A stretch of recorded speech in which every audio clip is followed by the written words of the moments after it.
People that are dinging it. Okay, Alexis, Kyle, Slick, Tatiana.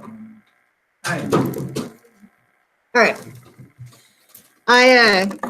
Somehow I got my cable to function. I don't know who cleans the room at night, but somebody stomped on my VGA cable, which allows me to keep my computer over there from over here. And I managed to, well, one of the pins broke, but at least it's functioning. Otherwise, you guys that are remote, I would have been a little bit more muffled because the computer would have been about 10 feet further away from where I normally stand. So at least I fixed it. We are taking a look still at our periodic table. The chemistry team, we all got together yesterday, and I know we got through at least Thanksgiving. We're going to be dealing with this periodic table for quite some time, and not tomorrow. If I say tomorrow, I mean the next day, because it's PSAT tomorrow. I won't see you tomorrow. So, like tomorrow, like the next day I see you, which will be Thursday, we're actually color coding our periodic table with another section. Does the PSAT affect the grade?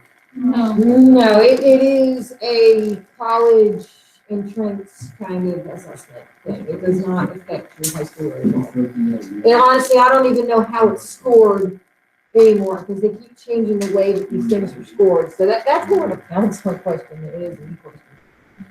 Anyways, we will be color coding our periodic table on Thursday. It will take the entire period. I know it doesn't seem like it's going to, but it's going to. I highly recommend bringing your own MAC pencils. I mean, I have some. I do.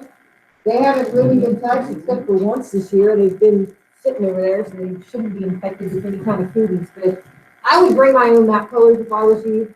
That way you're not having to share with other people. I have maybe a dozen or so. I don't know if they're complete sets or not in here. I would just bring my own if I was you. For this opener, we've been talking about this for a while. In fact, I've got papers I do need to pass back. What is the difference between a neutral atom, which are those on the periodic table, a isotope? Well, we haven't really talked about ions yet, although it was mentioned a little bit in that drag and drop. What is the difference between these of the same element? So if I did sodium, Na, what would be the difference between sodium's regular element, an isotope of sodium, and then the one that we haven't really talked too much about, but we will a lot next 6 weeks, an ion of sodium? Which one gains or loses electrons, the isotope or the ion? The ion. The ion is the charged one. So if it's sodium, which is number 11 up here on this periodic table, they're all going to have 11 protons because you can't change the proton or you change the element. We just said an ion has different numbers of electrons. So what does an isotope have different numbers of? Neutrons. Right, you cannot change the proton. If you change the proton, you change the element into something else. So they all have the same number of protons. Isotopes have different numbers of neutrons only. Ions have different numbers of electrons. They have a different charge. Now, in the case of sodium, it wants to lose its one electron because atoms are lazy, just like people, and they're going to do whatever is the easiest thing. And for sodium, it's much easier to lose its one valence electron that it has, and it's going to be to try to gain 7 more. Because most atoms want to have 8 in their outside shell, and that's one of the last things that we're going to talk about today are these valence electrons. Is there anybody else that wants a paper copy of these notes? Okay, they are online. You need to pull your master up for me. I don't know what's going for a sharpener on my list. I'll check. The sharpener is right here.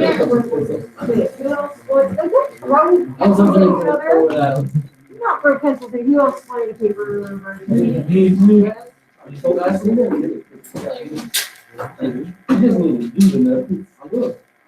Well, considering their test grade here, showing up because it's really. Yes, Did you want to bring the note for this? yes. Maybe. You sure we can work in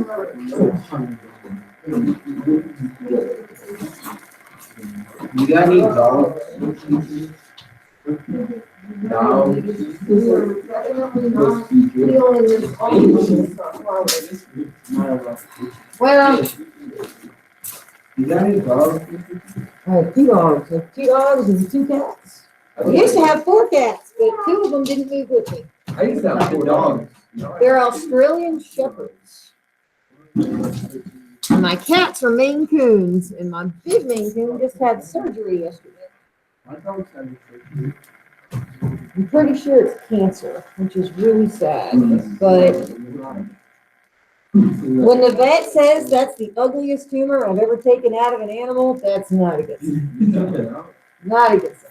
Yeah, it was about this big. That was a rock. That's some beautiful dogs. Not good. All right, so, I didn't animate these. Let me freeze this and animate them. All right, so, once again, PT stands for periodic table. I do abbreviate. Those of you that are online, bear with me just a second because I forgot to animate my slides. So they get to see stuff that you guys don't get to see. Let's see, animate. Give me just a second. My paragraph. And these are a combination of my old notes and the way that the district does it here. So if they're a little bit worded differently, that's why. Not that chemistry changes. Hold on online, bear with me just a second. You'll be able to see this when I put it on YouTube too, how I animate all this stuff. I knew there was stuff I didn't get to yesterday. Okay, that's it for here. If you do get note-taking assistance, you're gonna have to reload the notes to be able to see these. Or if they don't, I mean, they update as I do this because it's on my Google Slides. But when I sent the original chain last week, I think it was, maybe the week before, I've added stuff to it. So all you have to do is re-download it and it'll pop up if you have that modification. So our periodic table, which is much more up to date than the one that's on the wall over there, because that one's older than I am, it arranges the known 118, even though that one doesn't have them all on it, over there on the wall. It arranges these elements according to specific properties. And there were a couple of guys that did this, which honestly, I don't know if this district even wants you guys to know Mendeleev and those things, but there were these 2 individuals that were responsible for organizing that. And the first guy did it by mass, which was almost perfect. And Mendeleev, oh, that's not that one. That's what here it is. Mendeleev, and I have to cheat and look at the periodic table because I never can remember it straight. There were a couple of elements that actually messed it up by mass. And specifically, I am looking at cobalt and nickel because the original periodic table arranged them by increasing mass. This is a nucleus, the protons and the neutrons. But cobalt and nickel was flip-flopped because nickel is actually just a little bit smaller than cobalt, and so nickel was before cobalt. There are a couple other elements that specifically those 2, and then along came Moseley, and Moseley said, it's not by increasing mass, it's by increasing atomic number, which is the protons, and that fixed the problem. So from left to right, we are increasing in atomic number, not mass, atomic number, yes, except for that one little exception I just said. Mass is true as well. But they're also put in specific groups, which is up and down, column. And most of the ones that we're going to focus on are called representative elements. Those are the group A elements. And on the periodic tables that I've been giving you guys, this particular one that I've printed off, they have, well, they both in Roman numerals and regular, I guess, American numbers. But they have the letter A next to them. And then we have this short squatty part in the center, which have the letter B. We're gonna come back and talk about the transition metals later. We are going to be focusing on the representative or the group A elements first because they follow the rules. The transition metals do not follow the rules. And we have to have a whole different nomenclature system, a different naming system when we start talking about compounds with those transition metals. But the group A elements, with the exception of lead and tin, the group A elements play by the rules. Most of the periodic table are made of metals. And on the one that's over there on the wall, I don't even know where my good laser is, but I got and so there's this red staircase that's over here on this periodic table. To the left of that staircase, except for hydrogen, hydrogen's the only guy that's really in the wrong spot. Those are metals. I don't know where I put my good laser pointer. There it is.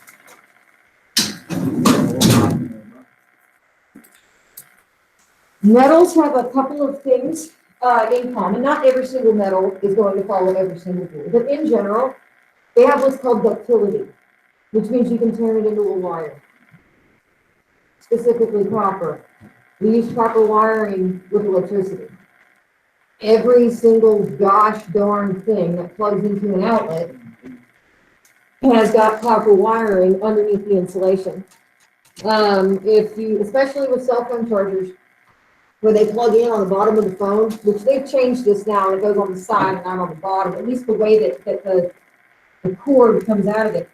You know how sometimes you can see the little pieces of copper? And once you see too many of them, your charger's not charging fast enough anymore, or it doesn't work at all. It's because you've broken those wires off. But copper is going to be one of the most commonly used metals that we have turned into a wire for running electricity. There are others. We use gold, we use silver for computers, for cell phones. But when you're talking about this kind of wire, it's copper. They are malleable, which means if you hit it with a hammer, you turn it into a thin sheet, like aluminum foil. Aluminum foil is a bunch of aluminum atoms that have been hammered into a nice flat sheet. Some metals are better at that than others. Gold is really good about hammering it down into a thin sheet. We use gold a lot with space, satellites, and astronaut stuff. Gold doesn't tarnish. Gold is like the perfect metal. They have what's called luster, which means that they're shiny, like the crab from Moana. Every time I see that, that's what I think of. Is y'all have seen Moana, right? The crab is okay, yeah, with this song, whatnot. Anyways, that's what luster means. It's something shiny. And then they're going to conduct heat and electricity fairly well.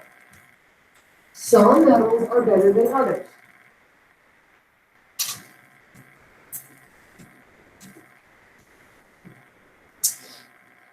Some metals aren't good at a lot of this stuff, but in general, these are characteristics of metals. And when you guys were doing that drag and drop, what was that, Friday? They went through a whole bunch of this stuff. And hopefully it's going to make it a little bit easier when you see it the second time around. I don't know what I did with my notes page. Not that one. No.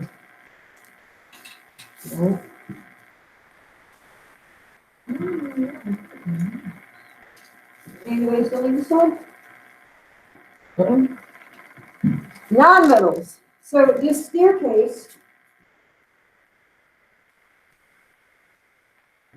Okay, so this staircase, which is red up here, and on yours is probably black. To the left of that, these are almost all metals. Like I said, hydrogen's not included with that. But the things that are to the right of that staircase, not touching it, but to the right of that staircase, those are non-metals, and they have opposite characteristics of metals as a whole. And I keep meaning to bring my sulfur core from home, and I keep forgetting. I'm gonna write myself a note right now, because I will not remember to do it. Sulfur stinks. In fact, I bet you I have some back in that cabinet. Let me go look. Let's see, where is-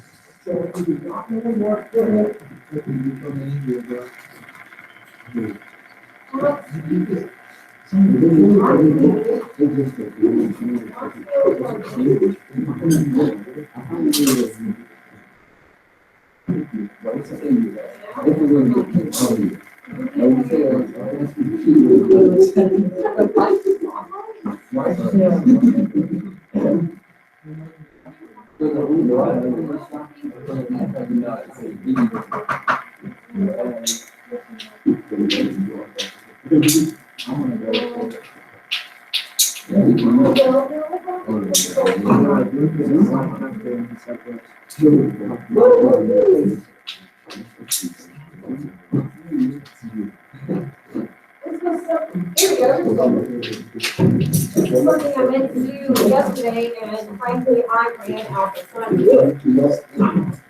Metalloids. Metalloids touch the stair step. The exception is aluminum. Aluminum is a metal. It is not a metalloid.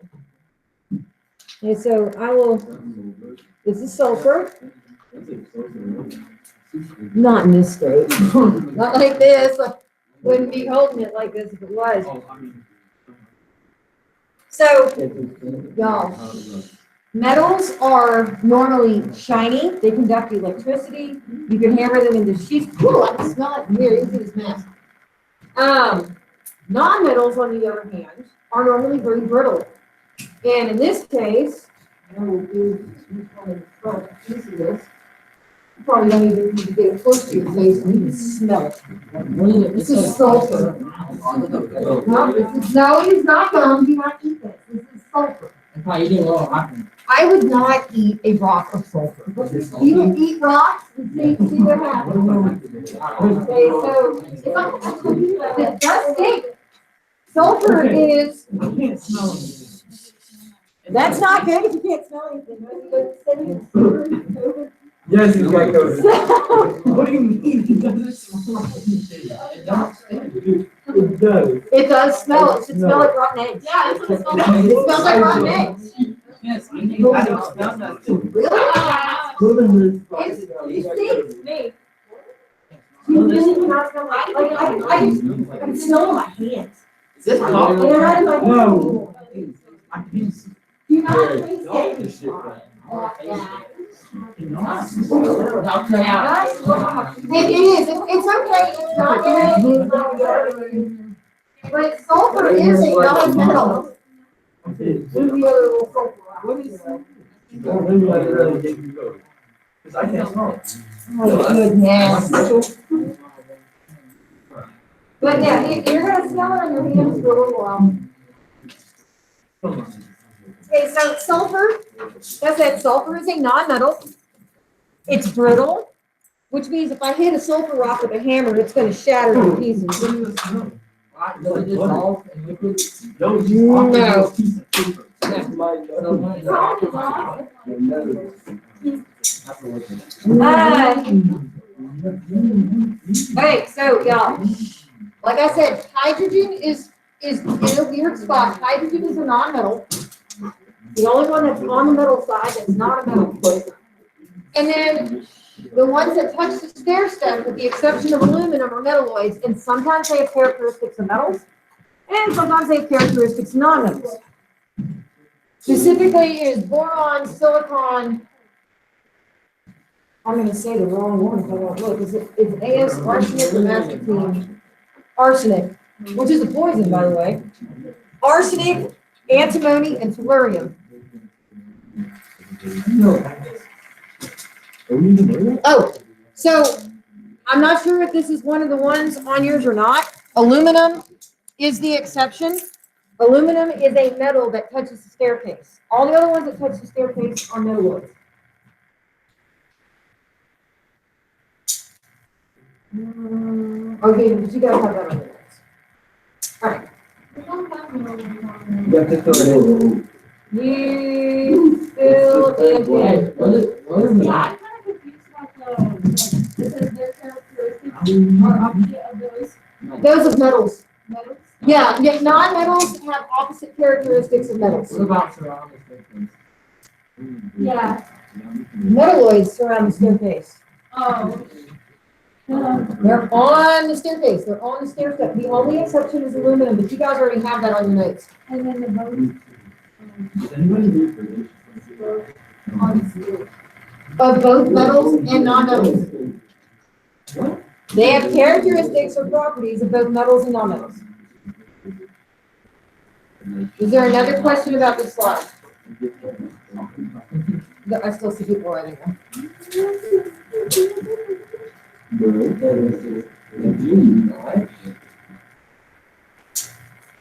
Is everybody ready?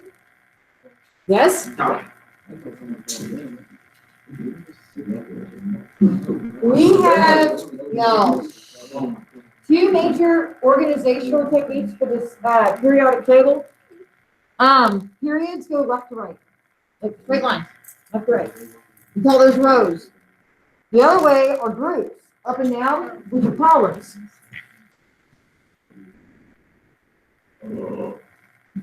Sebastian, is that you? Yes. Oh, my Lord. Groups are going to have the same characteristics of each other going up and down because they have the same number of what are called valence electrons. Whoops. I thought there was more on there, and there's not. And we are going to be talking a lot about valence electrons, especially at the beginning of next 6 weeks when we start doing ions. That is how atoms talk to each other. It's with their outside shell. Sort of like their skin, if you will. Boys. Going side to side in the period, they're filling the same energy level. So they're either working in the first energy level, which just holds 2s electrons, or the second energy level, which is holding 2 s's and 6 p's to make a total of 8, or the third energy level, depending on which element you're talking about, could be an S, a P, or even a D sublevel. We will come back and do electron configuration. If I'm not mistaken, that is next week.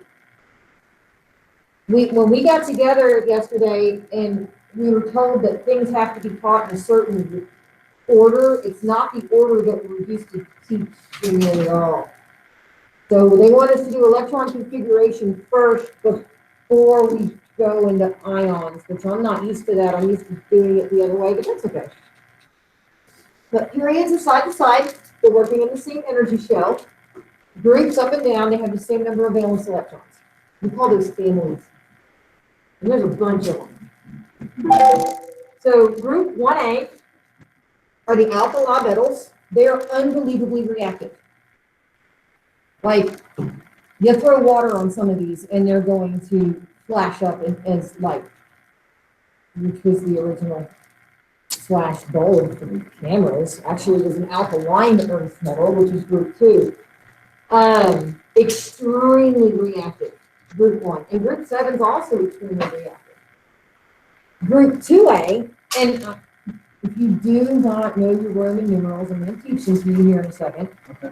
Group 2A, the alkaline earth metals, they're also very reactive. They're not quite as reactive as the group 1, but they're still going to react with all different kinds of stuff.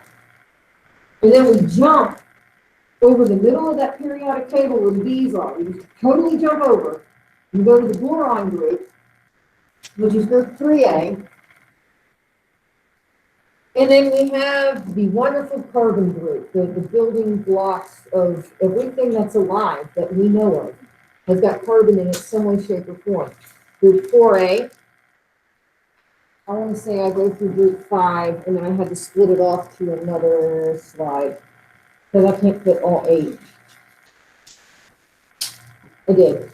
So I stopped on this slide, group 5, which is called the nitrogen group. Now, if I pull a periodic table, which you guys should have plenty of them. So group 1, hydrogen down. I, capital I means 1 in Roman. V means 5 in Roman. And, oh, there's one more on here. Okay. So this is 1A, this is 1 plus 1, which is 2A. Well, they can't see what I'm doing on the board. This one is 1 plus 1 plus 1, which is 3A. This is 1 before 5, which is 4, and V is 5. That is how you read Roman numerals. 10 is X, 50 is L, 100 is M, no, 100 is C, 1000 is M. We don't go above an X, we just don't.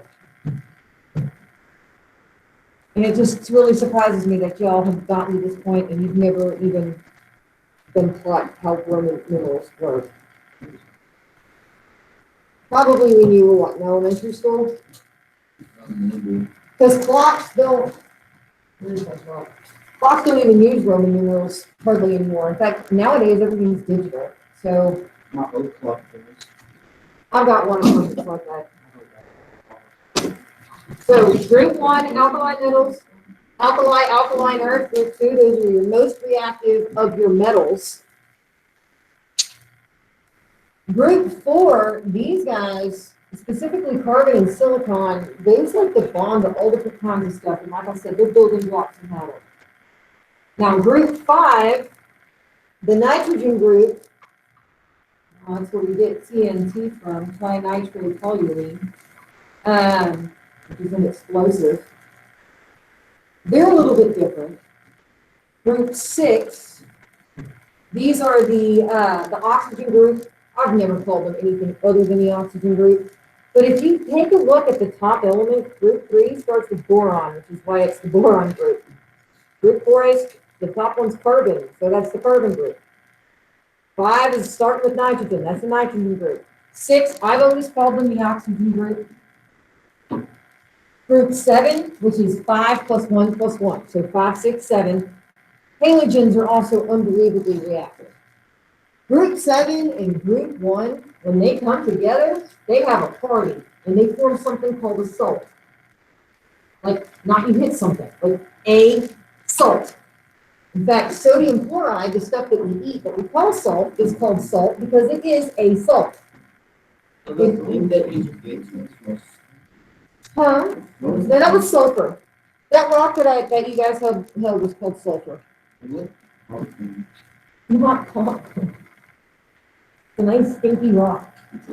That's what makes eggs smell the way that they smell when you boil them. It's what's in the yolk that makes the yolk that color. It's sulfur. It's white. In the yolk, yes. That's what makes it that color. That's why when you boil eggs, it has that fart smell. It's the sulfur that's in it.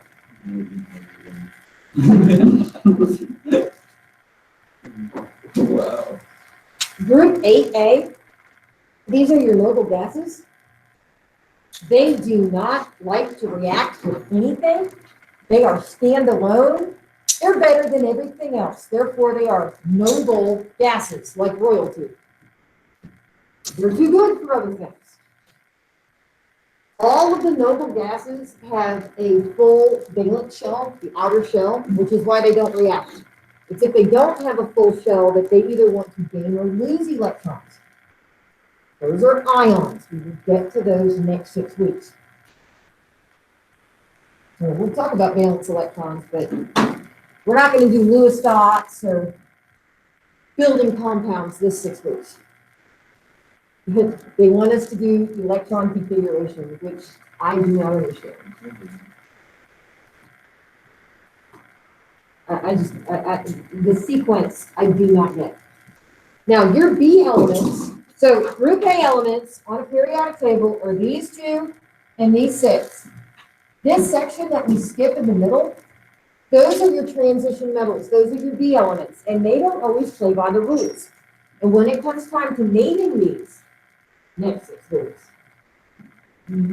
Of course, there's not one way to do it. There's 2 different ways to name them. Whether you're using Roman numerals or you're using a suffix ending. I am not sure how this district wants me to handle it. Normally, we don't do the suffix ending. We use the Roman numeral ending. But there are 2 different ways to do it, depending on what their charge is. Is it less or is it more? Is it the us or is it the it?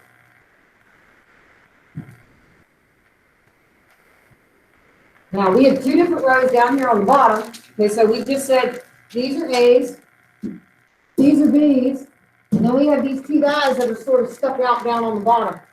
These are our rare earth metals. They are the inner transition metals. And the one on the top are the lanthanides, and the one on the bottom are the actinides. And in fact, I'm walk over, well, I'm not gonna walk over, I'm just gonna use my pointer. So you've got group 1 and 2A, group 3, 4, 5, 6, 7, 8. These are your B's. Now these two down here, they belong in this hole. They literally belong in this hole. And so the periodic table wouldn't be so huge. Width-wise, they pulled them out down onto the bottom. So they belong inside the transition metals. So those are the inner transition metals. They just pull those two down. And I know those of you that are online can't see my laser on the periodic table on the wall. But if you take a look at a periodic table, or better yet, if I just go to one,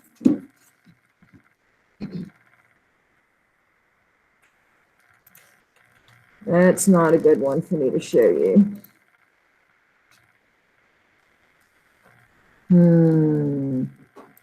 Let me freeze this. Let me pull up a different one.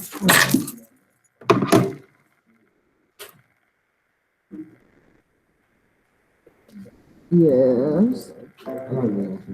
You what now? You have to go to the office now. Yeah, well, they should send you a pass or something.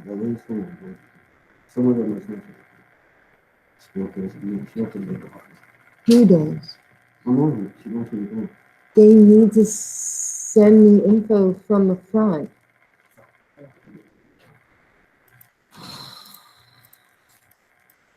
Okay, that's a wonderful way to get written out. Okay, so what I've done on here, and well, they can't see it online. Let me share my screen. Hold on, let me present my screen. You should be able to see my PowerPoint. My problem is my previous district, and we use PowerPoint for everything. And well, I came from a little town called Vada, Southeast Texas. Okay, so I'm trying to make everything, you know what I mean? Okay, so this is the one that we're going to use to color code. And I use my remote. So we have group A elements. Is it not going to, it's not even going to let me do it. Okay, but your group A's, your 1 and 2A, 3, 4, 5, 6, 7, 8A. Here are your B elements in the center, the one that has the SPDF block on top of it. Those are the B elements. And then these two down here on the bottom, they're removed, belong in the holes where these two asterisks are. So these are literally the inner transition metals. Lanthanum is this element. These are the lanthanides. Actinium is this element. These are the actinides. Let me go back and present.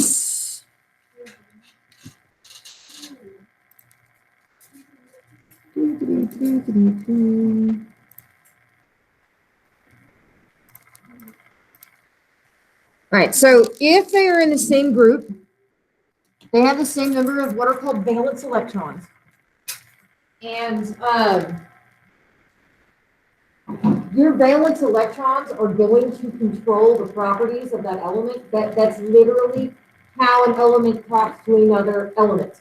It is their language. Like I said, not like us talking. It's almost like a puzzle piece. How many pieces do they have? Or how many holes do they have? And they want to fit with each other like a puzzle piece. But these valence electrons, these are on the outside shell.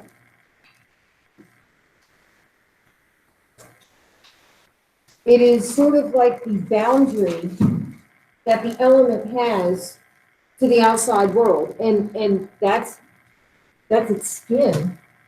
That is how it communicates with the other elements.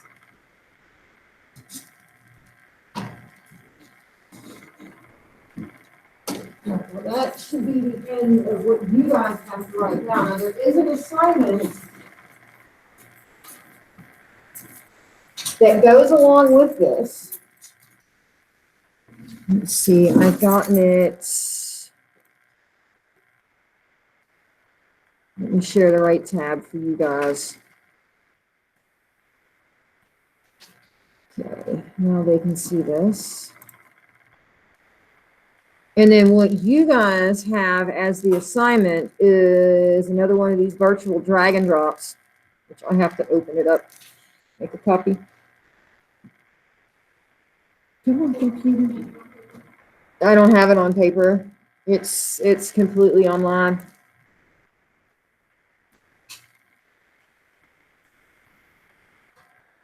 Not that one, this one.